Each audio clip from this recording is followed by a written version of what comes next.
mugabo bamumenye, uyu mugabo n'umugabo mubi, n'umugabo w'incakura, harya ngo wavukiye Nyamirambo. Ubu se abantu b'inyamirambo bose nuko bameze? Kubera icyo ushaka gusebya? Nkabona famiye yawe yaraguciye. Famiye yawe yaraguciye, ntukajyeho ngo ubeshye abantu ngo impamvu baguciye ngo nuko wavuye mu basilamu. Ntago ari iyo mpamvu, ni imyitwarire mibi yawe wagiye wese koroka abafamiliye bawe ugenda. Ubu ntubu Bugande, ntufiteyo bashiki bawe, ntufiteyo babyara bawe, ntufiteyo bande. Ninde mwahuza? Ubu se bose barakwanga. Timamu ntushobotse. Ubu nanirwa kujya mu mafamiye yawe Bugande ngo musurane muganire. Kubera iki? Kubera ko utabaye umusilamu, kubera ko wavuye mu basilamu. Timamu ntushobotse. Ntago famiye yose ikwanga, ntago abantu bose bakwanga, ahubwo twanga imico yawe. Nge nagiye gutandukana nawe tugeze kuri level yo kuba washaka kunyica. Timamu kubera iki uri umwana mubi? Timamu ujya mu bapfumu, ibyo narabyihanganiye. Timamu genda ucishisha ibintu by'imyuka mibi. Cyokoze iyi myuka mibi ikintu nabonye yakubujije n'ugushaka.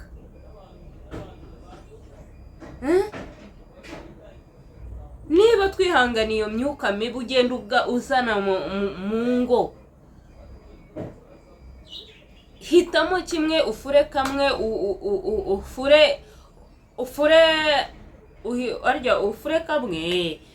ufure kamwe ushake ube wenyine, kuko umwuka mubi ukugendaho ntabwo ushobora kukuvaho mu gihe wowe ubwawe utari wahinduka. Ntabwo ushobora gutuma wakubaka urugo. Umugore ntiwa mushatse mugasezerana twagira ngo urahindutse ubaye umuntu muzima. Ntimwasezeranye. Si mu mafaranga y'umugore. Umugore yigurira imodoka ushake kuyiyandikaho, uboshye ari imari zawe. Ese ko uyu mugore mwagiye mukajya Bugande mwamaranye igihe kingana iki? Mwarengeje amezi 2. Niba utaragenzwaga na business. Timamu hinduka. Timamu nudahinduka isi zaguhindura. Timamu ugiye gusaza nabi. Timamu ukunda abagore, Timamu ukunda amafaranga, ukunda kurya amafaranga y'abagore. Kandi umuntu w'umugabo ukunda kurya amafaranga y'abagore ntabwo uri normal. Umugabo agomba gukorera amafaranga ye agatunga umuryango. Ibyo byose nta na kimwe ushoboye. Ntushoboye gutunga umuryango, ntushoboye gukora inshingano z'umugabo mu gitanda, ntushoboye, ahubwo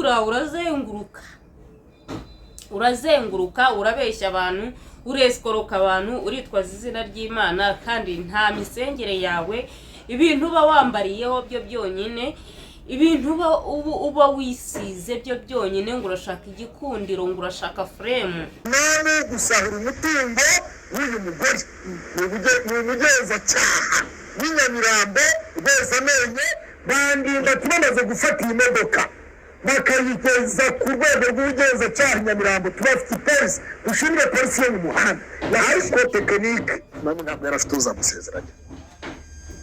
Ibyo rwose narirebesheje amaso, mbyumvisha amatwi, nta muntu wundi n'umwe pastor wari wari gusezeranya Timamu. Pastor Ndimbati niwe wavuze ngo ariko Timamu ko dufite Pastor Claude kubera iki atagusezeranya, kubona amasaha y'amafoto agiye bari bakodesheje byari mu tubivuga ngo byari bitango niba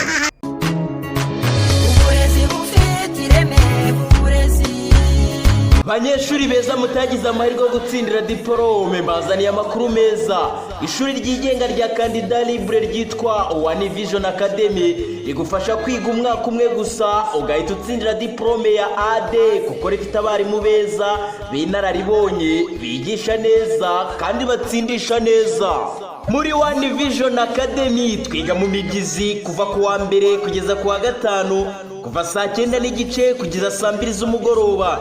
Tubafite na programu nziza ya weekend. Tubafite amashami ya TVET ariyo Food and Beverage Operations, Tourism, Electronics na Software Development. tubafitiye n'amashami menshi ya siyanse ariyo MCB, MCE, PCB, MEG, MPG, MPC, PCM. Tubafitiye kandi n'indimi LFKK. Tubafitiye n'andi masomo meza ariyo accounting, HGL. Dutanga kandi coaching ku banyeshuri biga mu cyiciro rusange tronkome n'abitegura gusoza amashuri yisumbuye mu mashami meza twavuze haruguru. Duhugura abantu tukanigisha mudasobwa, computer mu gihe gito cyane. Duhugura abantu mu ndimi short courses mu mezi 6 bakavuga neza Icyongereza, Igifaransa, Igiswahili n'izindi ndimi nyinshi zitandukanye.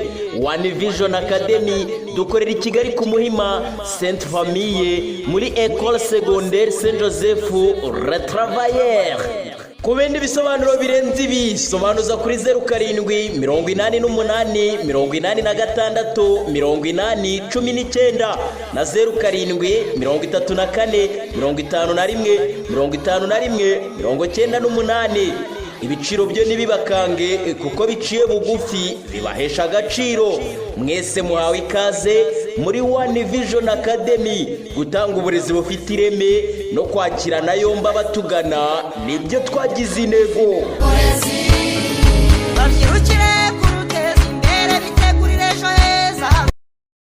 Yes, amahoro y'Imana nabane nawe wowe wakoze subscribe kuri Duhinduke TV ndetse na Feza TV show. Uyu ni wa mwanya rero tugenda tugaruka kuri bimwe bigiye bitandukanye bigenda bicicikana hirya no hino ku mbuga nkoranyambaga, bamwe abantu batavugaho rumwe. Rero njyewe uyu munsi nje kubaha ukuri ku bintu bimaze iminsi bicicikana ku muririmbyi uwo bita Timamu. Abantu benshi bagiye babigarukaho, babonye ibiganiro bimwe na bimwe nagiye nkora mvuga ko ndi umugore we wa kabiri. Ntago nabeshye. Timamu ni umuntu twabanye mu buzima butari bworoshye, ni umugabo twabanye mu buzima butari bwiza bitewe n'impamvu imuturutseho akana njyewe. Icyo gihe wari umwaka w'ibihumbi 2016 twaje kwemeranya kubana nkiri umukobwa. Ariko Timamu icyo gihe yasengeraga mu idini rya ADEPR, aza kumbwira buri kimwe cyose. Arambwira ati ubu ngubu famille mfite ni umugore wanjye, famille sigaranye ni umugore wanjye bitewe n'impamvu za famille ze, kubera ko buriya famille ya Timamu ni Abayisilamu. Rero yarigumuye aza kuza kuba umukristo mu itorero rya ADEPR. Uyu Timamu rero yari umugabo utinya inshingano, uhora yabuze akazi, uhora nta kazi afite. Timamu ngira ngo urabizi, mfite ibihamya byinshi. Nyuma yanjye haje kuza undi mugore waraje umurya amafaranga, nanjye ubwanjye waraje uranyunyuza. Twagiye gutandukana numva nataye umutwe, numva ntazi. Timamu, reka kwigira umukristo, reka kwigira umuntu uri innocent mu bantu, reka kwigira umuntu. Timamu uri umuntu mubi. Timamu uri ikibi. Timamu waje mu bagore umera nk'icyorezo. Sinzi n'impamvu twebwe tukwemera. Sinzibagirwa umunsi ubwo nakoraga njyenyine, wowe nta kazi ufite, uhora nta kazi, nkutunze wowe nk'umwana nabyaye. Amafaranga na savingaga ku ruhande twari dufite kuguramo ikibanza. Tumaze gushwana waragiye kontra yivedura uragenda. We Timamu, mfite undi mugore mwari mugiye kubana ari fiancé wawe. umurya amafaranga nawe waramushutse ngo ugiye gusaba unakwe, umurya amafaranga wenda gutera ivi. Timamu kubera iki uri umwana mubi? Hari undi mugore uherereye Australia nawe nta kuvuga neza. Timamu ufite ikihe kibazo? Ribu nireba uburyo idukiza uyu muntu, ribu nireba uburyo ikurikirana uyu muntu. Ntabwo ngiye ndi kwishyuza amafaranga wanjyanye, ntabwo ndi kwishyuza ubuzima wantesheje cyangwa umwanya wantesheje, ahubwo ndi kureba ubungubu abandi bantu urimo kugenda winjirira nibo mfitiye impuhwe. Uyu mugore uraje umutesheje umutwe, uyu mugore umutesheje umutwe. Yari umugore wifashije, yari umugore uzi ubwenge, yari umugore ufite ubumenyi, ariko urarenga umwambika icyasha cyo kuba ngo ari umurwayi wo mu mutwe.